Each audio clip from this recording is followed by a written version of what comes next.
Good morning friends, मैं अजय कुमार फिर से सफलताएं कहानी लेके आया हूँ। आज हमारे साथ गीता मैम, जिन्होंने स्कूल व्याख्याता 2024 की वैकेंसी थी, उसमें सिलेक्शन होगी, अपने परिवार और अपने क्षेत्र का नाम रोशन किया। उनसे जान के उनकी पूरी जर्नी सफलताएं कहानी, कैसे वो यहाँ तक पहुँचे, इनके संघर्ष की कहानी आज आपके सामने।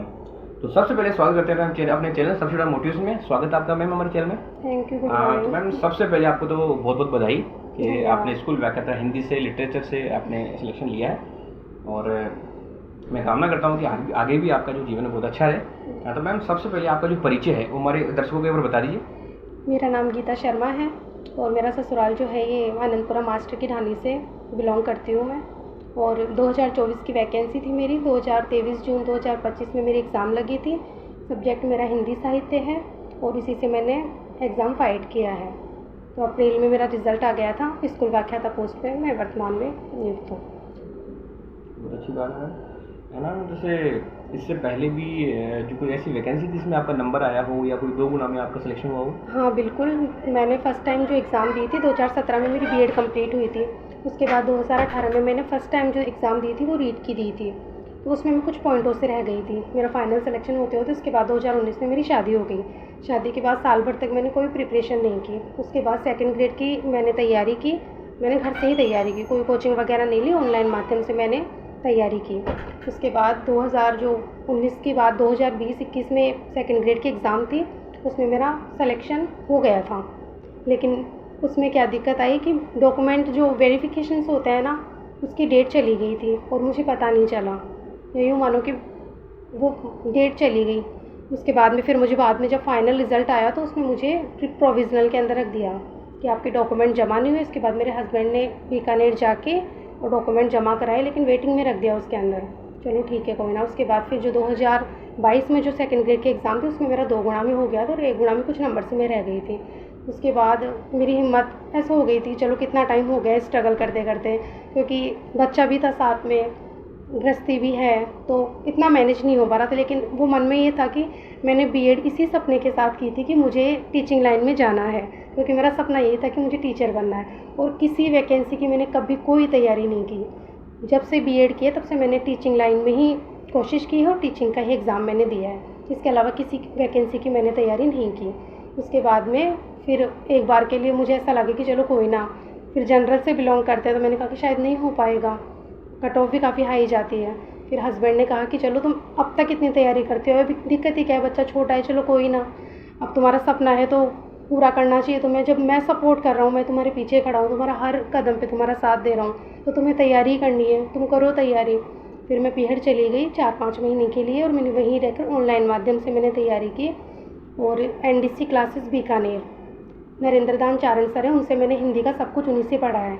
और फर्स्ट पेपर की तैयारी भी मैंने उन्हीं से की, एनडीसी से। और जीके वगैरह जो है, ये मैनेजमेंट वगैरह, ये नेवरी सर हैं, उनसे मैंने इनका लिया है। बाकी हिंदी की टोटल तैयारी मैंने निःशुल्क माध्यम से यूट्यूब से वो की है तैयारी। और सोशल मीडिया पे मैं हूँ नहीं, क्योंकि सोशल मीडिया टाइम कंज्यूम कर लेता है। क्योंकि एक बार अगर हम 5-10 मिनट के लिए, कई बार क्या होता है, तैयारी करने वाले बच्चे ये सोचते हैं कि 5-10 मिनट के लिए देख लेते हैं, माइंड फ्रेश हो जाएगा, गैप ले लेते हैं बीच में, और वो 5-10 मिनट कब 1 घंटे 1.5 घंटे में चले जाते हैं, किसी को पता नहीं चलता। इसलिए सोशल मीडिया से मैंने हमेशा दूरी रखी है। अगर मैंने कोई ब्रेक लिया है तो मान लो मैंने किसी घरवाले से बात कर ली, किसी के पास बैठ गई, बच्चों के साथ थोड़ा सा चलो टाइम स्पेंड कर लिया, इसी तरह मैंने ब्रेक लिए हैं बीच बीच में। कंटिन्यू किसी से पढ़ाई नहीं हो पाती। 2-3 घंटे पढ़ ली, उसके बाद में एक छोटा सा गैप ले लिया, थोड़ी सी देर रेस्ट कर लिया। तो डेली के मैंने 4-5 महीने 13-14 घंटे मैंने कंटिन्यू पढ़ाई की है। इसके अलावा पढ़ाई मैंने हमेशा चालू रखी। मैंने पढ़ाई में कभी गैप नहीं लगाया। कोई गैप लग गया हो तो लग गया नहीं, मैं हमेशा मेरी पढ़ाई, बस यही कहना चाहती हूँ कि कंटिन्यूटी बहुत ज़रूरी है। अगर हम कंटिन्यूटी रखेंगे तो ही हमें अपना सपना पूरा करने का मौका मिलेगा। बीच बीच में गैप लगाने से पूरा डिस्टर्ब हो जाता है। बाकी यही है कि चाहे घर गृहस्थी हो, कोई गृहिणी हो, सपोर्ट बहुत ज़रूरी होता है। तो मुझे फैमिली का, मेरे हस्बैंड का बहुत ही सपोर्ट रहा है, और तब जाके मैं आज इस स्कूल व्याख्याता पद पे चयनित हुई हूँ। मैं सबसे शब्दों में अपनी सफलता के बारे में बताया, तो और भी जो आगे क्वेश्चन है मेरे जारी रहेंगे। तो मैम जैसे आपने बताया कि आपने सोशल मीडिया का इस्तेमाल नहीं किया, बिल्कुल नहीं। तो काफ़ी ऐसी ऐप्स वगैरह आती हैं, ऐसे जो यूट्यूब चैनल्स हैं जिनसे भी बच्चे वगैरह पढ़ाई कर लेते हैं, तो बीच बीच में कभी वो भी उनका जो सहारा है वो हो जाता है। ये वो अच्छी बात है कि आप यूट्यूब से फ्री ऑफ कॉस्ट भी पढ़ाई कर सकते हैं। ज़रूरी नहीं है कि आप बैच वगैरह भी लें।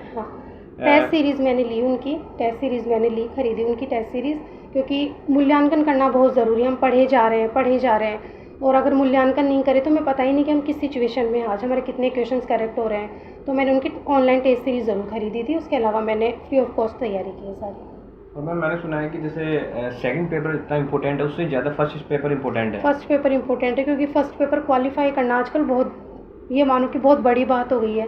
क्योंकि आजकल गवर्नमेंट ने क्या कर दिया है कि सेकंड पेपर सब्जेक्ट रहता है, उसमें सबकी कमांड रहती है, पर फर्स्ट पेपर का लेवल वो थोड़ा टफ रखते हैं, ताकि जो फर्स्ट पेपर क्वालिफाई करे उसी की वो कॉपी वगैरह चेक होती है। तो फर्स्ट पेपर का प्रेशर भी थोड़ा ज़्यादा होता है। अगर फर्स्ट पेपर हम, जो एग्ज़ाम हॉल का प्रेशर होता है ना, उसको मतलब उसको इजीली जो वो होता है ना निकालना, वो बहुत ज़रूरी है। क्योंकि उसी पेपर को अगर हम बाहर आके करते हैं ना, तो 10-15 क्वेश्चन सही करते हैं, क्योंकि वो प्रेशर नहीं रहता। एग्ज़ाम हॉल का प्रेशर बहुत रहता है। तो मैं यही चाहूँगी कि कई लोग क्या होता है ना कि सब्जेक्ट पे ज़्यादा फोकस करते हैं कि परसेंटेज बढ़ाने के लिए, मेरिट लिस्ट में आने के लिए। तो मैं यही कहना चाहूँगी कि दोनों को बराबर समय दें। फर्स्ट पेपर कम से कम ये करके चले कि 40% प्लस तो तैयारी अपनी होनी चाहिए, क्योंकि क्वालिफाई होगा तभी जाकर अपन सेकंड पेपर अपना चेक होगा। तो मैं यही कहना चाहूँगी कि फ़र्स्ट पेपर पर फोकस करना बहुत ज़रूरी है। और ख़ासकर जो फर्स्ट ग्रेड की तैयारी करें उनके लिए मैं कहना चाहूँगी कि जो साइंस है, मैथ है, इंग्लिश है, जिन्हें हम छोड़ देते हैं, तो आजकल उन्हें जितना कवर हो सके उनको साथ में लेके चलना चाहिए। क्योंकि आजकल जीके से ओनली जीके के बेस पे फर्स्ट पेपर क्लियर नहीं हो पाता है, क्योंकि इनका भी अपना अपना योगदान होता है। तो कोई भी, किसी को मैथ टफ़ लगती है, किसी को इंग्लिश टफ़ लगती है, पर अगर अपन तैयारी करना चाहें तो एक दो क्वेश्चन सब में भी निकाल लेंगे ना, तो इजीली फर्स्ट पेपर क्लियर हो जाएगा।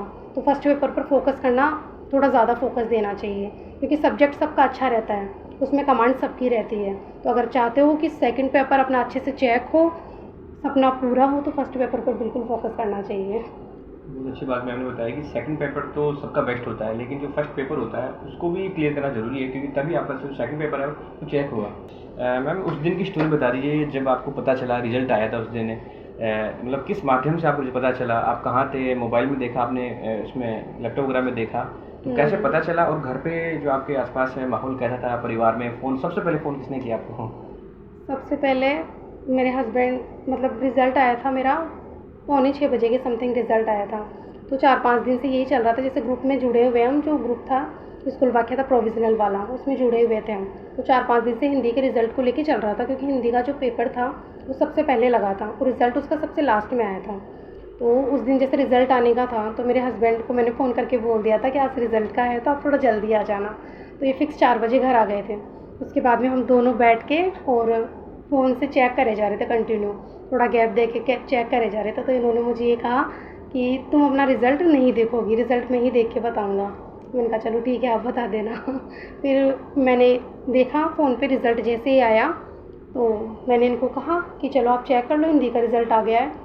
अब मेरे मतलब शब्दों में एक्सप्लेन नहीं कर सकते उस टाइम को, क्योंकि मेरी ऐसा मान लो कि आँखें मैंने बिल्कुल बंद कर ली और भगवान का नाम ले रही थी। इन्होंने मुझे कहा कि तुम्हारा हो गया है। तो मुझे एक पल के लिए बिलीव नहीं हुआ, क्योंकि कई बार क्या है ना, मेरा होते-होते कई बार 2-3 बार मेरे साथ ये हुआ है, तो मुझे बिलीव नहीं हुआ। मैंने कहा लो मुझे मेरे रोल नंबर दिखाओ। तो ये ऐसे बोले कि हो गया, मैं कह रहा हूँ कि मेरे आँखों से देखना चाहती हूँ मैं। तो मेरी आँखों में आंसू आ गए थे और इनके पास भी शब्द नहीं थे उस टाइम पे, क्योंकि इन्होंने भी मेरे साथ-साथ बहुत स्ट्रगल किया है। इस दिन के लिए इन्होंने खूब वेट किया है, खूब सपोर्ट किया है। तो उसके बाद फिर सबसे पहले सासू माँ को बताया इन्होंने, मैंने सबसे पहले फ़ोन करके घर पे मेरी मम्मी को बताया, क्योंकि जब मेरी बीएड करने के लिए जब मैंने सोचा ना, तो मेरी मम्मी ने कहा कि तू बीएड करना चाहती है? मैंने कहा हाँ बिल्कुल करना चाहती हूँ। तो मम्मी ने कहा कि सही में टीचर बनना चाहती है? मैंने कहा हाँ मम्मा सही में टीचर ही बनना चाहती हूँ। तो उनके लिए भी वो था, क्योंकि जैसे 2-3 बार रह गई थी ना, तो उनको ऐसा लगता था। वो हमेशा उन्होंने भी मुझे खूब मोटिवेट किया है। जैसे मैं एक बार वहाँ जाके तैयारी, उससे पहले जस्ट मेरे साथ एक ऐसा इंसिडेंट हो गया था जिसकी वजह से मेरा माइंड थोड़ा अपसेट हो गया था। तैयारी करने में, फोकस करने में काफ़ी टाइम लगा मुझे, 15-20 दिन निकल गए। मैं घर पे तैयारी करने गई हुई थी, तो मम्मी ने कहा कि जो हो गया लाइफ में, इंसिडेंट सबके साथ होते हैं, पर जो समय निकल गया ना उसकी वजह से आगे का समय भी ख़राब हो जाएगा। जो अपॉर्चुनिटी मिली है वो चली जाएगी, और पीछे का समय को याद करने से आगे का समय भी ख़राब हो जाएगा। तब जाके फिर मैंने पूरा फोकस अपनी पढ़ाई पे किया। तो सबसे पहले मैंने अपनी मम्मी को वीडियो कॉलिंग करके बताया कि मेरा सिलेक्शन हो गया है। तो मेरी मम्मी की आंखों में भी खुशी के आंसू आ गए थे और मेरी आंखों में भी आंसू थे। मतलब उस समय को मैं शब्दों में नहीं कह सकती। बहुत लाइफ का बहुत सुनहरा अवसर था वो मेरी, बहुत। मैम खुशी जैसे हुई हम मुझे। रैंक भी जानना चाहते हैं कि जो आपकी रैंक आई है हिंदी साहित्य में, वो कौन सी रैंक आपने प्राप्त की है? 199वीं रैंक है मेरी। 199 199 का आपने 199 प्राप्त किया, बिल्कुल। बहुत अच्छी बात है। और कहते हैं कि लगातार कई ऐसे लोग हैं, मतलब पढ़ाई कर रहे हैं, सेकंड पेपर अच्छा करते हैं लेकिन फर्स्ट पेपर रह जाते हैं, तो बिल्कुल। लगातार असफलता आती है। हाँ। तो मेरा ये है कि जो लगातार असफलता है, फेलियर है, वो आपको क्या सिखाता है, वो बता दीजिएगा। जो फेलियर होता है वो लाइफ में अप्स एंड डाउन्स सबकी लाइफ में चलते हैं, उतार चढ़ाव सबकी लाइफ में आते हैं। ये नहीं है वो जो किस्मत में लिखवा के ही आता है ना, वो ही पहली बार में सफल होता है, वरना पहली बार में कोई भी सफल नहीं होता। असफलता सबको देखनी पड़ती है। तो असफलता यही सिखाती है कि सफल बनने के लिए हमने जो असफलता ये सिखाती है कि जो हमें कमियां जो हमें रही है, क्योंकि बिना कमियों के कभी भी इंसान असफल नहीं होता, कोई भी अपने आप में परफेक्ट नहीं होता। तो हमें असफलता से सीखना चाहिए कि हमें क्या कमियां हम में रही है जिसकी वजह से हम असफल हो गए हैं। तो निराश बैठने के बजाय, दुखी होने के बजाय हमें वर्क करना चाहिए उस चीज़ पे कि हम किस वजह से असफल हुए, और हमें देखना चाहिए उन कमियों को और वापस अपने काम में लग जाना चाहिए, तभी सफलता मिलती है। तो असफलता हमें सफलता की तरफ ही बढ़ाती है। उससे निराश होकर बैठने के बजाय मैं सबसे यही कहना चाहूँगी कि अपनी जो कमी रही है उसको दूर करो और फिर से उसी लगन के साथ लग जाओ, क्योंकि जो सरस्वती माता होती, विद्या किसी का ऋण नहीं रखती। विद्या अगर अपन विद्या को समय दे रहे हैं तो वो हमें लौटाएगी, चाहे किसी भी क्षेत्र में। ये नहीं कह रही कि अपन जिस फील्ड में जा रहे हैं उसी में, किसी भी क्षेत्र में हमें विद्या कभी किसी का ऋण नहीं रखती, तो वो हमें ज़रूर लौटाती है। तो असफलता हमें सफलता की तरफ ही बढ़ाती है, बशर्ते कि हम निराश होकर ना बैठें। मैम जैसे काफ़ी स्टूडेंट जो अभी तैयारी भी कर रहे हैं, सब पढ़ाई कर रहे हैं, तो बीच बिल्कुल। बीच में क्या है, थोड़ा स्ट्रेस होता है, तनाव होता है, उसको कम करने के लिए सबकी अपनी अपनी अलग हॉबी होती है। बिल्कुल। तो आपकी हॉबीज़ क्या थी? आप अपने समय को जैसे स्ट्रेस है, तनाव में, फिर अपने कैसे वापस एक्टिव रहते थे? मैं जैसे कई बार होता है कि दिमाग ऐसे स्ट्रेस आ जाता है, कोई सब्जेक्ट ऐसा होता है जो समझ में नहीं आता, तो पूरा दिमाग ऐसे भारी भारी सा लगने लग जाता है। तो मैं करती थी, मैं सिंगिंग सुनती थी, सिंगिंग मेरा शौक है, मुझे गाने सुनने से बहुत रिलीफ मिलती है। तो गाने वगैरह सुनती थी मैं बीच बीच में, कभी सुन लिया, डाउनलोड करके रख लेती थी, उनको सुनती थी बीच बीच में। इससे दिमाग भी फ्रेश होता था और थोड़ा तनाव, स्ट्रेस भी कम होता था। कोई ऐसी मोटिवेशनल मूवी जो आपको हमेशा प्रेरित किया हो, आपको मतलब हाँ, मोटिवेट किया हो? एक ऐसी 3 movie? इडियट्स मूवी है, उसने भी काफ़ी मोटिवेट किया। वो मूवी देखने के बाद ऐसे लगा कि हाँ, वाक़ई में स्ट्रेस लेके नहीं पढ़ना चाहिए, उस मूवी से ऐसा लगा। क्योंकि कई बच्चे क्या है ना, स्ट्रेस ले लेते हैं और वो जाके फिर उनको एग्ज़ाम हॉल में उनको भुगतना पड़ता है, क्योंकि वो स्ट्रेस से उनको आता हुआ भी वो गलत कर देते हैं। अपना सारी मेहनत वो 3 घंटे अपनी, जैसे 5 महीने चाहे अपन ने तैयारी की हो, 6 महीने तैयारी की हो, वो सारा अपन को उस 3 घंटे पे डिपेंड करता है कि अपन ने कैसे वो पेपर अटेंड किया है, एग्ज़ाम हॉल के प्रेशर को कैसे अपन ने रिलीज़ किया है। तो स्ट्रेस जो 3 इडियट्स मूवी है, एक 12th फेल मूवी आई थी, वो देख के मुझे काफ़ी मोटिवेशन मिला कि इंसान बार बार फेल होने के बाद भी वो हार नहीं मान रहा। तो उससे भी काफ़ी मोटिवेशन मिला मुझे, क्योंकि मैं भी काफ़ी बार असफल हुई। 7 साल हो गए मुझे तैयारी करते हैं, तो 7 साल बाद में मुझे ये सफलता मिली। तो 12th फेल मूवी है, वो देखनी चाहिए सबको। 12th फेल बिल्कुल, बहुत उससे अच्छी है। काफ़ी जो 12th मोटिवेशन फेल है, 3 मिलता है। इडियट्स ऐसी मूवीज़ है जो आपको अच्छी मोटिवेट करती है, प्रभावित बिल्कुल। करती है, वो आपको ज़रूर देखनी चाहिए। उससे आप कहीं ना कहीं आपको कुछ सीखने को मिलेगा और आपकी जो आगे की जो लक्ष्य है उसमें आपको ज़रूर हेल्प मिलेगा उसमें। तो मैम जैसे जो एक शिक्षक होता है, एक टीचर होता है, तो उसका असली दायित्व क्या होता है? मतलब आप टीचर आप बन गए हैं, अब आप स्कूल में पढ़ाएंगे बच्चों को, तो आपके बिल्कुल। सामने डेली बच्चे रहेंगे, तो एक शिक्षक का जो मेन दायित्व है वो क्या होता है? एक शिक्षक का मेन दायित्व ये होता है कि वो इतना संघर्ष करके अपने इस मुकाम तक पहुंचा है, उसने इतनी पढ़ाई की है इस मुकाम तक पहुंचने के लिए, तो उसने जो भी सीखा है, जो भी ज्ञान उससे मिला है, वो बच्चों में बांटे। आजकल एक ये है कि सर्वांगीण विकास, कि बच्चे को केवल पढ़ाई का ही वो मत, उसमें स्किल डेवलप करो, आप उसका सर्वांगीण विकास पे फोकस करो। और ये नहीं है कि बच्चे को सिर्फ पढ़ाई की तरफ ही आप अग्रसर करो, बच्चे का देखो कि बच्चे को रुचि किसके अंदर है, और जिस भी चीज़ में उसकी रुचि, उस चीज़ में उसको आगे बढ़ाओ, उसको उसी चीज़ में। क्योंकि जो शिक्षक होता है ना, बच्चे के साथ अपन काफ़ी टाइम से रहते हैं, उस पर अपन फोकस कर रखें कि हाँ चलो ये बच्चा इस चीज़ में परफेक्ट है। तो ये नहीं कि आप उसको तैयारी के लिए ही उसको मोटिवेट करो, उसकी जिस भी चीज़ में रुचि हो ना, आप उसी तरफ उसको आगे बढ़ाओ। किसी की खेल में, किसी स्पोर्ट्स में रुचि होती है, किसी की पढ़ाई में होती है, तो बच्चे को देखते हुए कि इसकी रुचि किस में, उस तरफ उसको आगे बढ़ाना चाहिए। कभी भी ये नहीं कि अपन सिर्फ उसको गवर्नमेंट के लिए वो करें कि इसकी तैयारी करो, उसकी तैयारी करो। सर्वांगीण विकास बच्चे का बहुत ज़रूरी है। अगर बच्चे में स्किल डेवलप होगी ना, तो बच्चा कहीं नहीं रुकेगा।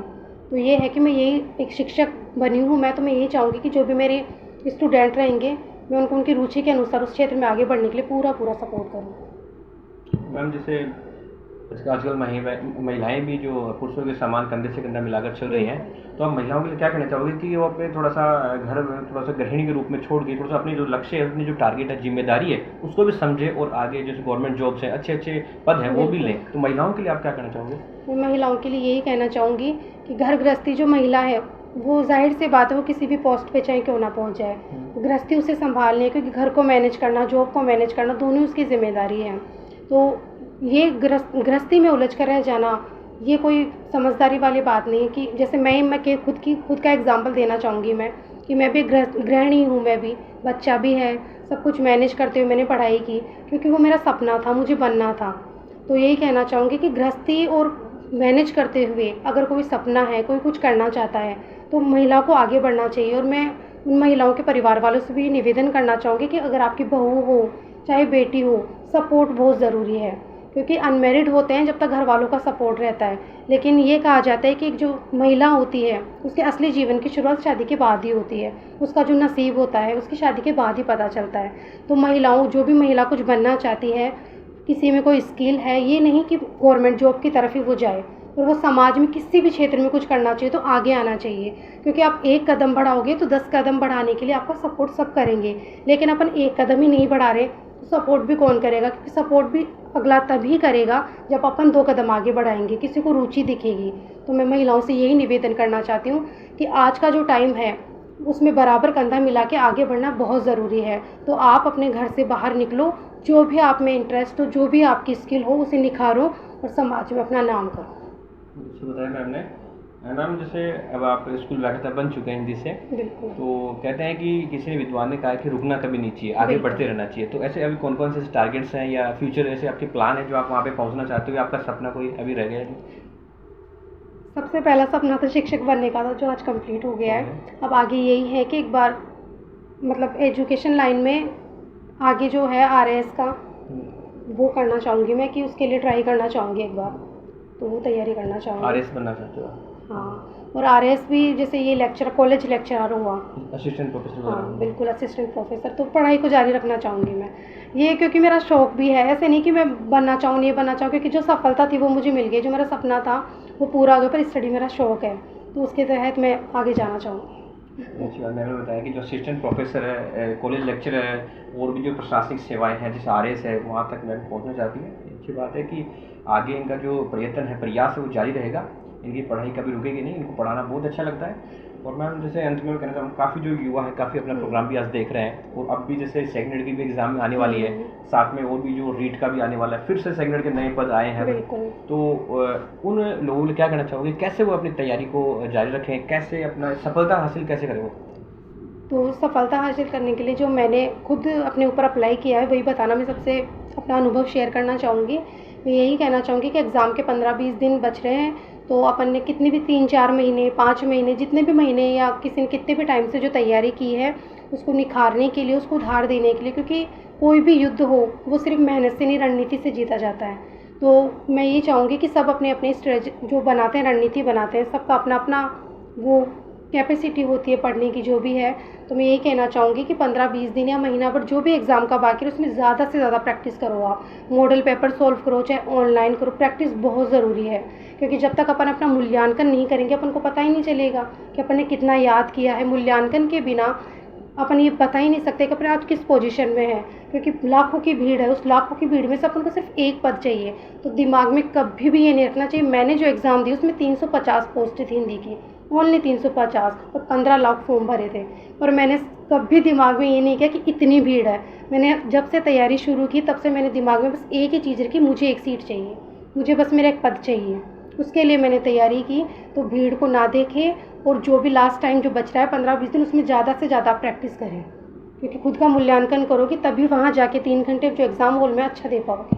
तो मैं ये कहना चाहूँगी कि प्रैक्टिस ज़्यादा से ज़्यादा करें। बहुत अच्छी बात मैंने बताया कि आप पढ़ाई कितनी भी कर लो चाहिए से, लेकिन जो आपकी प्रैक्टिस है, आपका मूल्यांकन है, जांचना है खुद को, अगर वो नहीं होगा तो आप आगे नहीं बढ़ पाएंगे। तो ज़्यादा से ज़्यादा प्रैक्टिस करें, ताकि आपको और भी अपने आप को बारे में पता चले कि आपकी पोजीशन क्या है, आप कहाँ तक पहुँचे। तो मैम कोई मोटिवेशनल, कोई मूल मंत्र, सफलता की लाइन, कोई दोहा यदि आपको याद है तो आप बता सकते हैं? मैं हिस्ट्री जो सब्जेक्ट है, जैसे मैं खुद हिंदी लिटरेचर से हूँ, पर मुझे हिस्ट्री पढ़ना बहुत पसंद है। तो स्वामी विवेकानंद जी है, तो उनका जो है बायोपिक जो भी वगैरह है वो मुझे विवेकानंद जी पढ़ना बहुत अच्छा लगता है। तो जो स्वामी विवेकानंद जी की जो लाइन है कि उठो, जागो और तब तक मत रुको जब तक लक्ष्य की प्राप्ति ना हो जाए, तो इस लाइन ने मुझे हमेशा बहुत मोटिवेट किया है। तो मैं यही कहना चाहूँगी कि उठो, जागो और तब तक मत रुको जब तक अपना लक्ष्य, अपना सपना पूरा ना हो जाए।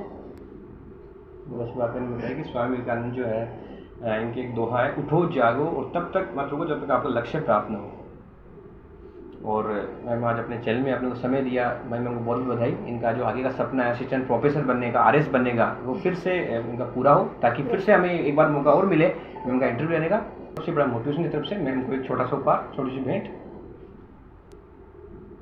थैंक यू, धन्यवाद। और मैं फिर से कहना चाहूँगा, अभी तक भी आपने मेरा चैनल सब्सक्राइब नहीं किया, यूट्यूब पे जाइए, सबसे बड़ा मोटिवेशन सर्च कीजिए, बेल आइकन दबाइए। उससे क्या होगा, जो मेरी आने वाली वीडियोज़ है वो सबसे पहले आप तक पहुँचेंगे। ज़्यादा से ज़्यादा जो लाइक शेयर कीजिए। और भी यदि आपके पास कोई मोटिवेशन स्टोरी है, कोई कहानी है, वो मेरे तक नहीं पहुँची है, तो आप कमेंट्स में जा सकते हैं और मुझे बता सकते हैं। जय हिंद, जय भारत।